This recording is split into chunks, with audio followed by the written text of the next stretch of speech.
strategy. Since at least the Civil War, the United States has relied on superior materiel, just ground downly. During the Second World War, we produced thousands of planes and tanks and ships. The Kaiser shipyard in Oakland was producing a ship a day. That won't work against China. We can't outproduce them. We can't outspend them. Our only hope, goes the argument, is to out-innovate them. I've even heard the historian Andrew Roberts say that the future of civilization will be decided in Silicon Valley. So, on the one hand, in the coming conflict with China, we need innovation, goes at least one argument that I find compelling.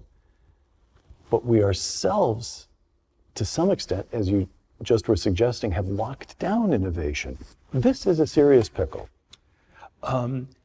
Yeah, I mean, I think there sort of are a lot of different ways one can describe it.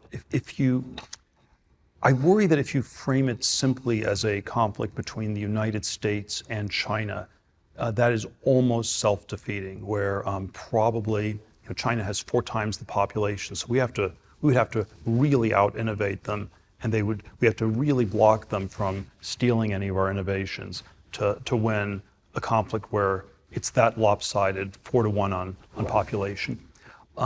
Probably a big part of the question of the next few decades is sort of how does the strategic map of the world shape up, and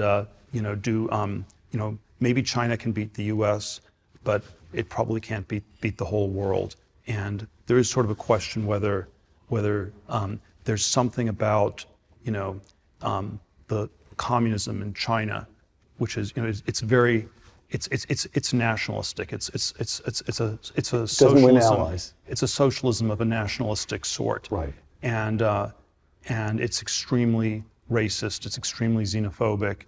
And there's something about that where I don't think they'll be able to beat the whole world. Okay, so in the shape of the conflict, it is correct to identify China as the adversary. China is the enemy. But it's not just the United States. We really have no choice. We have to think in terms of the West, or in terms of as many allies as we can stitch together. How do you describe it? I think they're both unilateral and multilateral moves. I think the Trump administration was correct that you had to try to do things unilaterally because the multilateral approaches were too slow.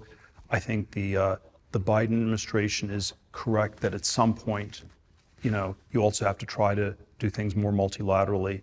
But I think there is some kind of a logic to this. And if you look at the Ukraine conflict with Russia, there's obviously was this incredible mistake that Western Europe made to entangle itself so tightly with Russia. With the pipelines, with the denuclearization in Germany, and then the question you have to ask is, aren't we just too entangled with China in the entire Western world? I believe in free trade.